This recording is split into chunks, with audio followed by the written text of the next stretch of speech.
Hey there, I'm Andrea Johnson, the Intentional Optimist, and you have tuned in to Intentional Optimist Guest Speaker Series or Team Optimist Conversations, depending on where you're looking at it. And I would like to introduce you to my guest, Merritt Kahn. Welcome. Hello, how are you? I'm good. I'm glad that you're here. And I thoroughly enjoyed our conversation on my podcast. And if you haven't actually, if you're watching this and you haven't checked out the podcast, it is episode 119 of the Intentional Optimist Unconventional Leaders podcast. And Merritt is a really, really engaging guest. And she's got a very specific skill set. And that's what we're going to talk about a little bit today. She's in what, entrepreneurs like me call the dreaded subject of sales, but she makes it fun. And she's also a stand-up comedian. So for anybody who's not yet listened to the podcast, could you maybe give us a brief bio? Absolutely. So I've been in sales management, training, coaching, consulting since 1998. I've written 2 books on sales and mindset and how to really improve your game. The first book was called Myth Shift, Challenging the Truths That Sabotage Success. And the second book, which is coming out early 2023, is called Are You Open To? 4 magic words that transform sales and just about everything else. And other than that, I like stand-up comedy and I'm a mom. So really you can sum me up in the ABCs. I'm an author, business owner, comedian, and sales expert. I love that. That's great. And this, I love that. Are you open to? You're right. That is one of the best questions that we can always ask. It lays the groundwork for curiosity. It means that someone has to kind of take inside that conversation and say, am I really open to this? And so what I would love for you to do is if you could kind of walk us through a little bit of that open framework that you work with salespeople, because a lot of us don't even think in that way. We think, I need to get this thing done. How do I get it done? How do you start with people with that? Yeah, well, there's a real big difference between being open for business in the sense that you're available to conduct a transaction, right? So think of it like you have business hours, you're open for business. Right. But it's a very different thing to be open for business in terms of a mindset and a strategy and the consistency of the ways that you work and move in the marketplace. So you've experienced this anytime you've had good customer service or poor customer service or Mm. good salesmanship or poor salesmanship. There's an aura of being truly open for business in the sense that you're not just available to do a transaction, but you are there to serve. You are there to make sure that you are mutually selecting each other to do business together. So I'm speaking mostly to to people who are either entrepreneurs or they're working in an organization where the offer is custom, creative, it's complex, or it requires a consultation of some sort. In other words, it's as opposed to a click here, buy now, right? Mm. So those are not necessarily my clients, my best fit clients, although many people have told me that they use the strategies that I teach and apply it to their online businesses and things like that. But in general, if you're in a consultative sales approach and you're selling something creative, custom, or complex, then you want to demonstrate that you're open for business. You're selecting to do business with each other. And that's why I call the training side of my company Yeah. Select Sales Development. And we spell it SELLect, not because we don't know how to spell the word select, but because we want to teach people to actually stop selling and start putting your focus on getting selected. And Mm. that's a very mutual experience. Well, and I love this definition or the difference between open for business and open to business. I think as an entrepreneur, we all get stuck there somehow. And we always think, and then of course I was in grant, so we always think that when we put something in, we want to get selected. So all of this language is really kind of firing on all the little cylinders that I need to hear. But and as far as my audience is concerned, I know some of them are entrepreneurs and some of them are not. But how do you apply are you open to framework on like an everyday basis? The thing that you want to focus on, so there's let me back up. Sorry. There's 3 parts to the open for business framework. Okay. There's your mindset, what you think. there's the mechanics, what you say, and then there's being in motion, and that's what you do. So Okay. mindset, mechanics, motion, what you think, what you say, what you do. All three of those things are going to be important to you being successful and truly open for business. Most of the time, when you think about opening a business, you think about, what do I need to do to open my business? What do I need to do to grow my business? You might think about, what are the skills that I need to execute my business? The part that most people leave out is, how do I need to think to be truly successful, to be truly open for business? And that's where it makes sense to do. One of the exercises I do with my clients is a beliefs inventory. So Mm. let's look and see, what do you believe about money, success, the level of decision maker you're comfortable and confident talking with, the self-awareness that you have in terms of, does optimism run your show, or are you balanced with reality, a sense of Mhm. reality? Are you more decisive? Are you more of a people person? Like, how well do you know the foundation that you're uh, uh, putting all of your skills and actions on top of? Because if we don't understand how we're wired, it trips us up. And let me give you a good example of that. One of the things that I do very often in my business is, I am certified in emotional intelligence, and I've been working with the most scientifically validated tool on the marketplace since 2008. Mhm. And I was telling an audience, I did a keynote in Clearwater, Florida, for a group of childcare providers, and this is a very optimistic group of people. They love kids, and Yeah. they're just super fun to be around.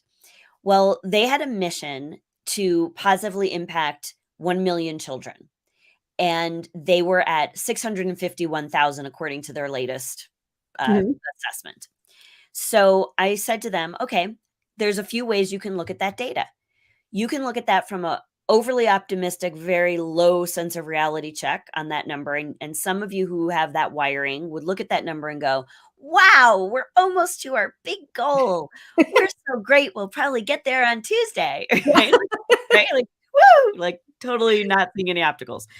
The other way that you could look at that is, if you were highly realist with a very low sense of optimism, you might say, oh my God, we are so far from where we're trying to get to. How are we ever going Only to get there? 50%. Right? Oh my Yeah. God.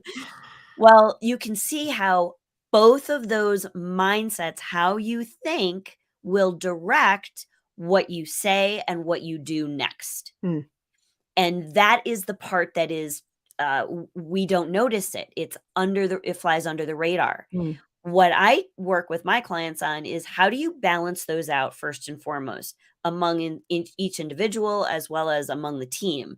And so what that would sound like is, yay us, we are more than halfway to our goal, and let's now take a really good look at what we did right to get us Mm. here, and what do we need to keep doing, and what do we need to stop doing? What's going to accelerate us so we can reach that million, goal of positively impacting 1 million children. And Mhm. so that's where, when I talk about the open for business framework, I want to give people not just, what do you say to close a deal? What do you say to set expectations and ask better questions? Like, that's the skills, that's the mechanics, the Sure. nuts and bolts.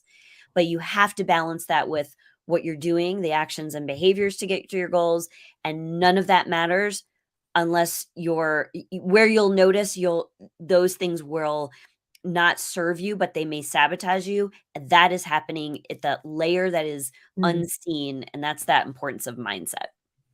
Well, as an executive leadership coach, I am totally on board with this approach, and even had a conversation today where she said, "Well, I see things kind of from a gloomy perspective," but she had just finished telling me how she learns so much more from negative experiences than she does from positive ones. And I'm like, let me reframe that for you. How about Yeah. we start from this perspective? Because anybody who builds a house knows that you do have to have a great foundation, and that's the longest part of construction, is building that foundation. And Yeah. anytime we watch anything like that, it makes a huge difference.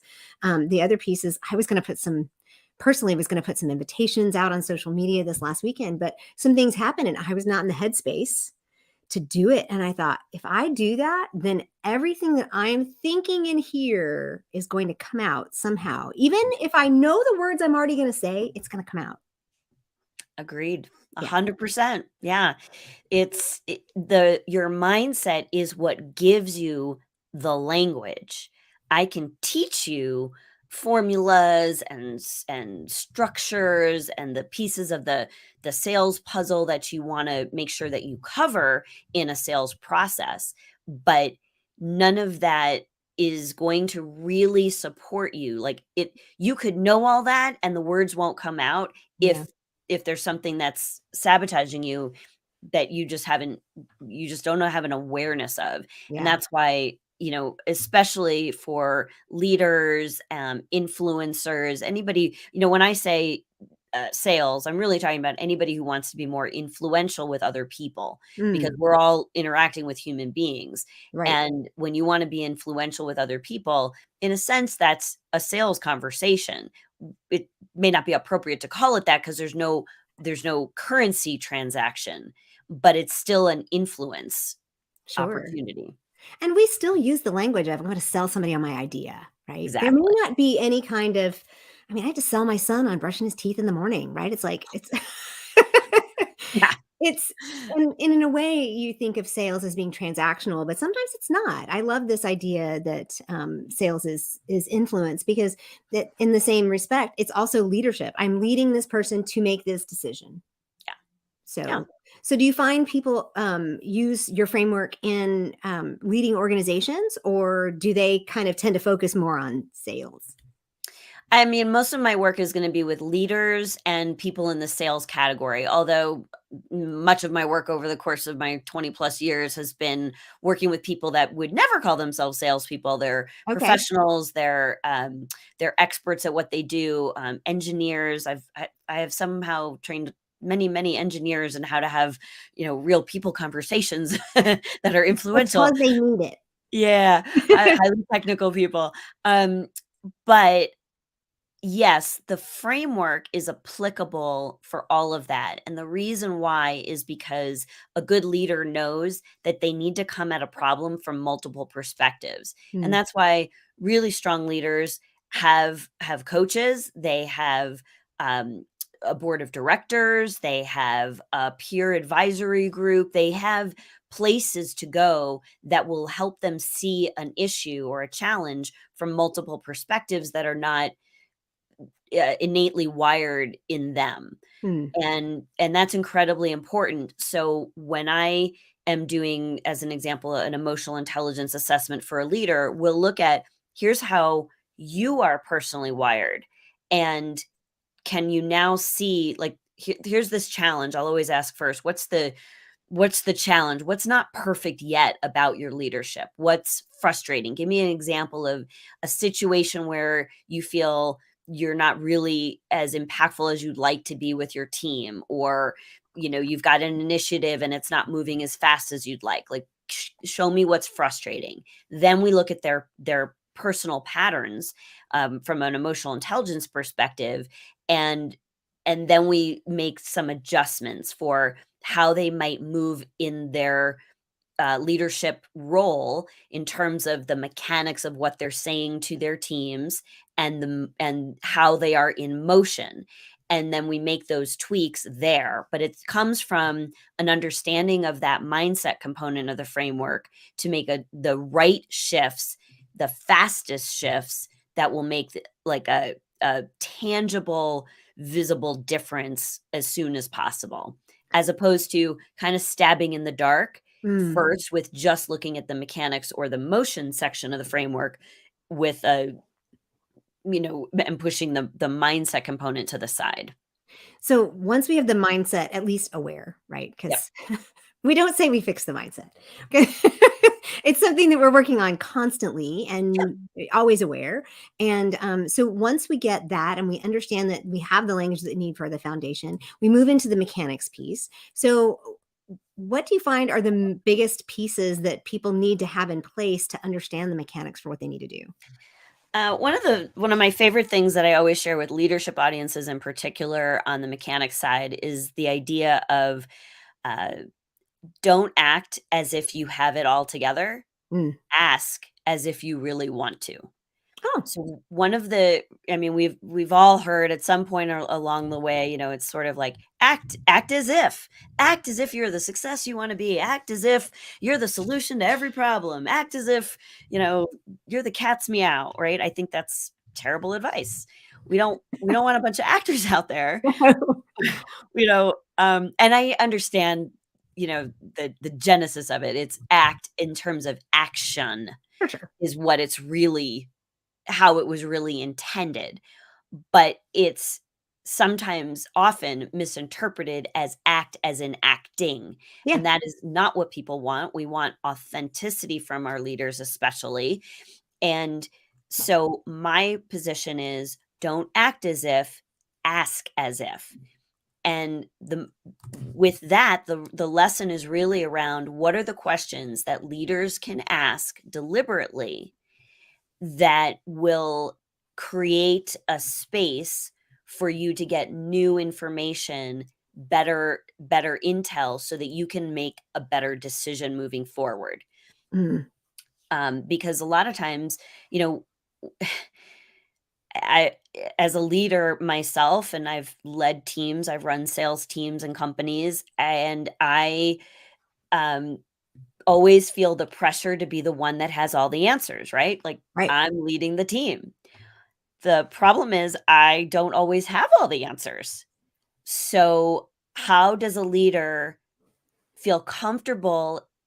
It's there's, all the Brené Brown stuff about being vulnerable, and I like that, but I think leaders especially need to be very deliberately vulnerable. Sure. Like because you still have to be in control. Credible. Yeah, Yeah, yeah. like you And you can't. still need to be Yeah. respectable and Yes. because if you're So vulnerable to the point that nobody can respect you, it's like that's the moot point. yes, and sometimes people take that a little bit too literally, like vulnerable leadership, and I think you just wanna be very strategic and deliberate about it.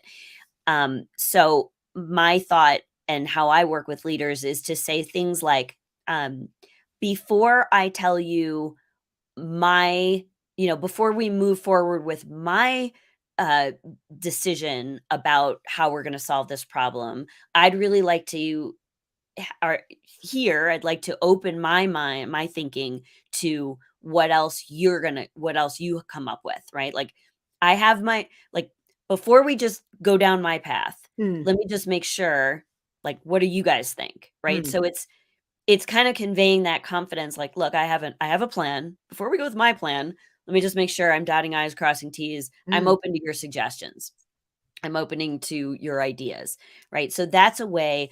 Another soundbite I was just using this morning on a coaching call with a client who is in a like that situation. He's leading an organization.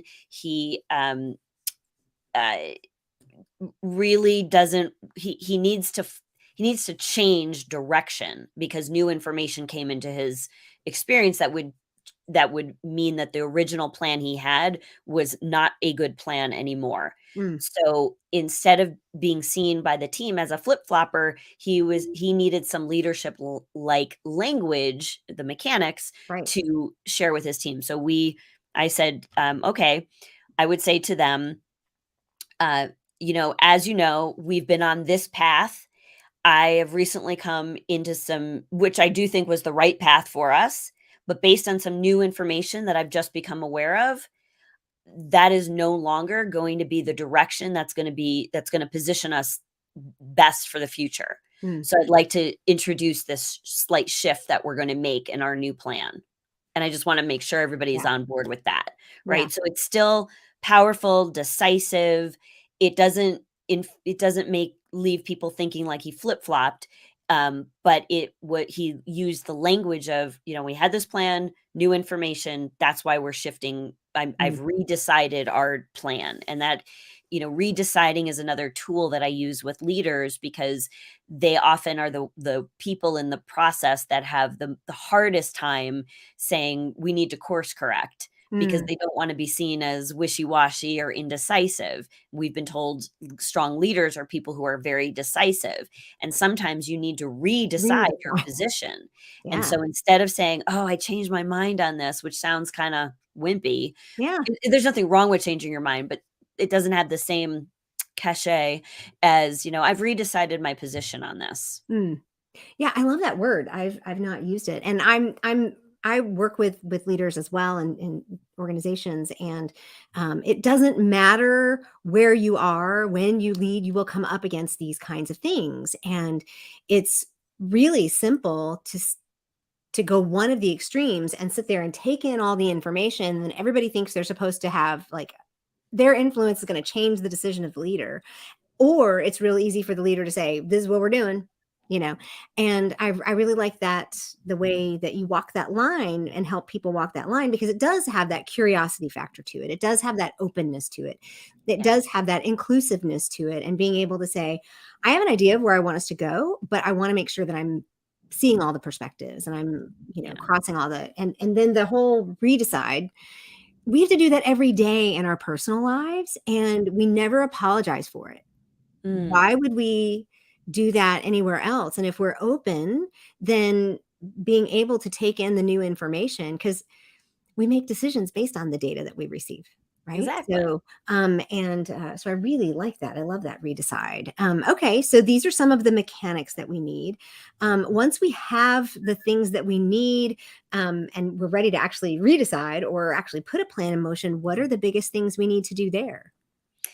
I think one of the things that is really important to keep in mind in terms of motion, and there's many things we could talk about, but one that's been on my mind a lot lately is this idea of being both a painkiller and a vitamin.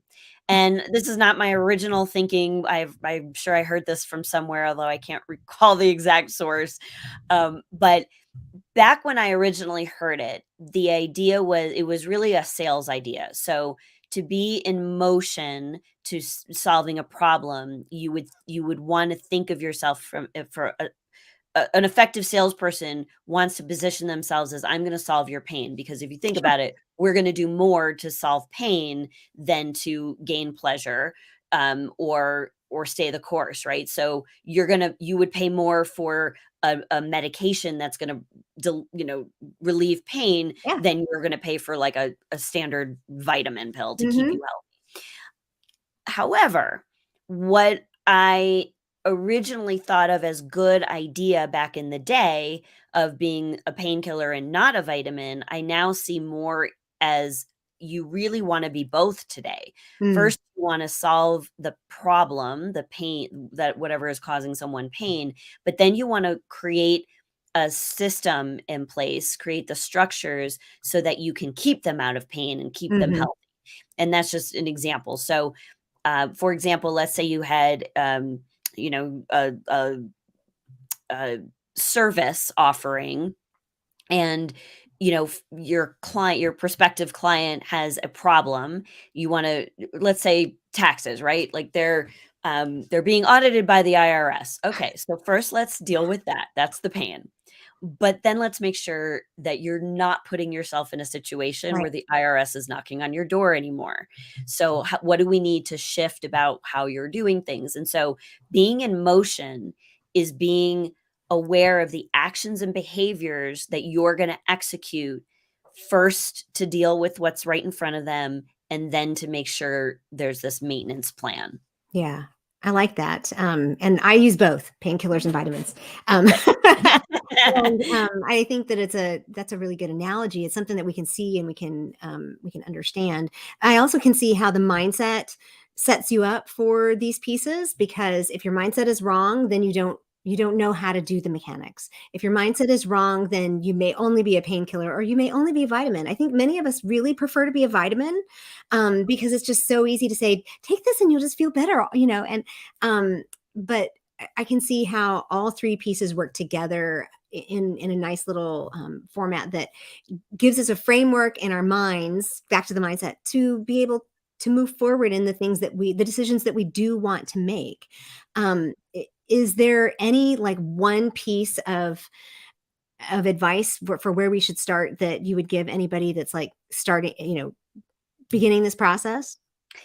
Well, that is going to be actually a little bit different for everybody, just based on how much skills training they have, how much work they might have already done with their mindset. So I don't like to necessarily say everybody like first start here. It's not really a linear process.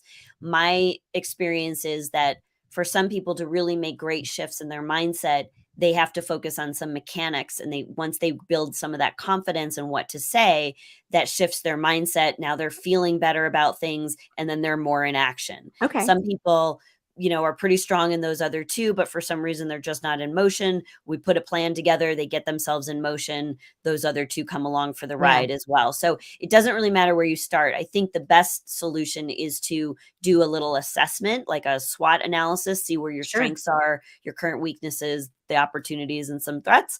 And from that, you can make some decisions. I do think that since it's not standard operating practice that people have just automatically gone through and done like an emotional intelligence assessment, Yeah. I do think that's an incredibly powerful exercise. Once you see some ink on paper that Hmm. matches how you're wired, you can't unlearn that. Like you'll always know that. And it's something that you can shift and grow. And because it impacts the others in a multitude of ways, I do think that that's my go-to strategy for where do I start, is always that sort of SWOT analysis. So let's see which part of the framework is your current strength and which Yeah. one is the weaker area. And then my next piece would be to let's get a sense of your wiring. And now when we work on the training and coaching and consulting pieces of it, we have a pretty good roadmap because we're seeing like inside how you're wired, and we know a little bit more about the strengths that you have in the mechanics and motion. Yeah, I understand where you're coming from on that. I do a different assessment, I think, than do you. And it really does help to give them kind of language to look at and to see how they are wired. Do you work with individuals or do you work just with corporations? I do work with individuals. I'm definitely not the definitely not the cheapest coach in town.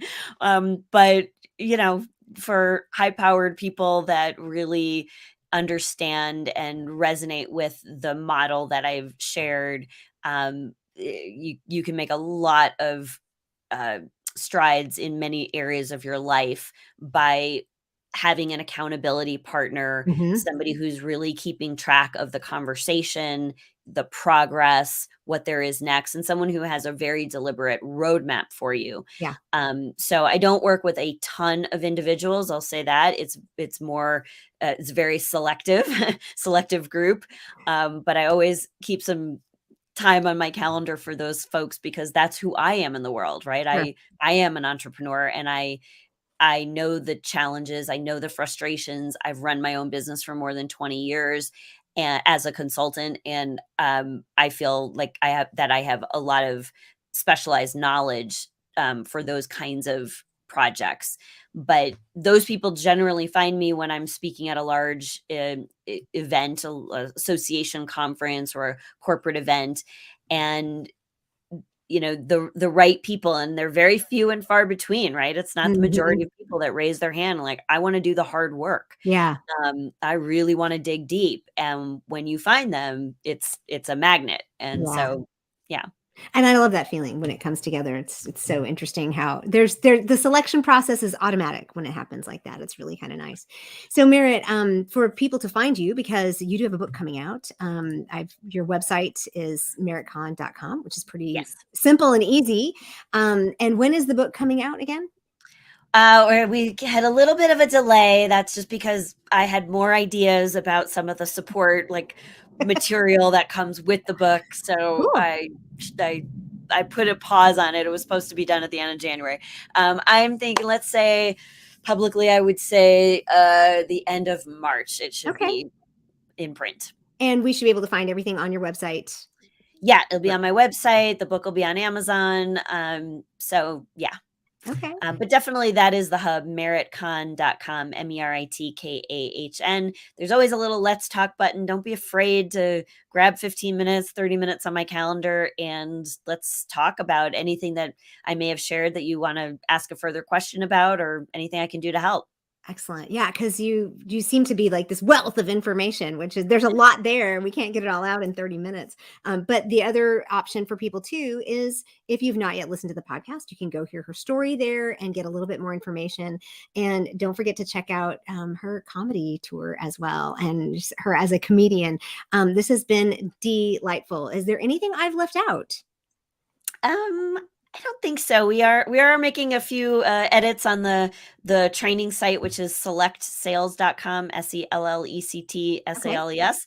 And that was the site that has that SWOT analysis that I mentioned. And that's a free tool. You can go online, answer the questions, and what you get back is a video debrief. So we actually look at every single report that comes in, and it's either me or someone on my team Hmm. looks at that and does a little video response that you get in an Okay. email with your report. So I definitely take me up on that. Okay. But since there's a little bit of a glitch in the moment in the technology, just hop over to MeritCon, click Let's Talk, ask me how do I get Yeah. on that on the how do I get the SWOT, and I'll send you the link. That sounds really valuable too. So, if you haven't done that, check out her site. And Merritt, thank you so much for being here. We appreciate it.